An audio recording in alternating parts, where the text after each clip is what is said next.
Hi అండి. చూసారా, మా ఇంట్లో బ్రహ్మకమలం వచ్చింది. ఈ జూన్ నెలలో మామూలుగా బ్రహ్మకమలాలు వస్తాయండి. ఈసారి 5 బ్రహ్మకమలాలు వచ్చాయి. మామూలుగా అయితే ఒక్కొక్కసారి 10, 12 కూడా వస్తాయి. చూడండి ఎంత పెద్దగా ఉందో బ్రహ్మకమలం. చాలా మంచి వాసన కూడా బాగుంటుంది, అందంగా ఉంటుంది, పెద్దగా ఉంటాయి ఈ బ్రహ్మకమలాలు. సంవత్సరానికి ఒక్కసారి మాత్రం పూస్తాయండి ఇవి. ప్రతి సంవత్సరము జూన్ నెలలో పూస్తాయి. ఒక్కొక్కసారి చాలా ఎక్కువగా వస్తాయి. ఆకులకే వస్తాయండి ఇవి బ్రహ్మకమలాలు.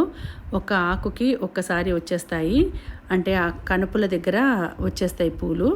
చాలా బాగుంటాయి. అది రాత్రి పూట మాత్రమే వస్తాయి. 8 నుంచి మనం 7 నుంచి 8, 8:30 మధ్యలో చూసుకోవాలి. ఉదయం చూసామంటే పూర్తిగా వాడిపోయి ఉంటాయి. కాబట్టి నైటే చూసి నైటే కోసి దేవునికి పెట్టుకోవాలి.